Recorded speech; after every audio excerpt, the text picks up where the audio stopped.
یہ ہدہد کون تھا؟ یہ ہدہد کون تھا؟ اور اسے یوں حضرت سلیمان یعنی اپنے بادشاہ کی اجازت کے بغیر کہیں جانے کی جرت کیسے ہوئی؟ تفسیر کی کتابوں میں لکھا ہوا ہے کہ ہدہد ایک سردار کا نام تھا. پرانی تفسیر کی کتابوں میں باقاعدہ اس کا نام ہدہد لکھا ہوا ہے. تو ہدہد کے متعلق یہ خیال ہے کہ وہ پرندہ جو بوٹی والا پرندہ ہوتا ہے وہ ہے، وہ نہیں ہے بالکل.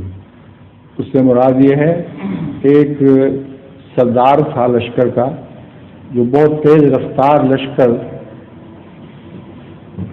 کی قیادت کیا کرتا تھا. اور وہ جب غائب دیکھا حضرت سلیمان نے تو انہوں نے فرمایا کہ وہ کہاں ہے، اس کو میں پکڑوں گا اور اس کو ذبح کروں گا. یہ بھی قرآن کریم کی فصاحت و بلاغت ہے کہ جس قسم کا نام ہے اسی قسم کا لفظ سزا کے لیے استعمال فرمایا کہ اس کو ماروں گا یا سزا دوں گا کی بجائے اسے ذبح کروں گا. لیکن وہ حضرت تیز نہایت تیز رفتار ایک لشکر کا سردار تھا. چنانچہ اس نے ملکہ سبا کا نام سنا تھا اور سنا تھا کہ کس قسم کا ہے وہ، یعنی سنا تھا کہ بہت عظیم الشان ملکہ ہے.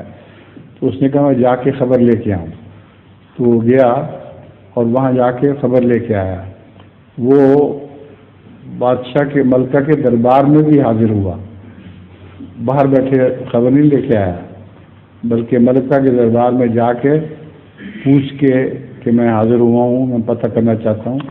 پھر وہاں کے سارے حالات جا کر حضرت سلیمان کو بیان کیے. وہ بھی ایک دور دراز کے ملک میں. اس قصہ پر حضور کچھ روشنی ڈالے، مقصد ڈال دی ہے. کیا وہ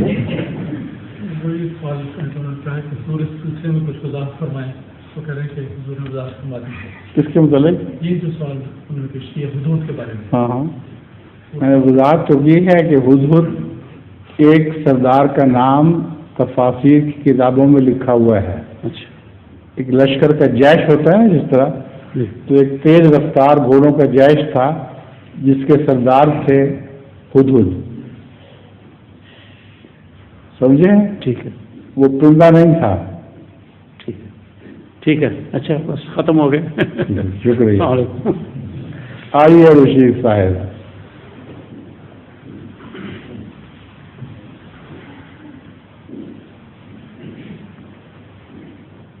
السلام علیکم. آپ کے پاس کتنے سوال ہیں؟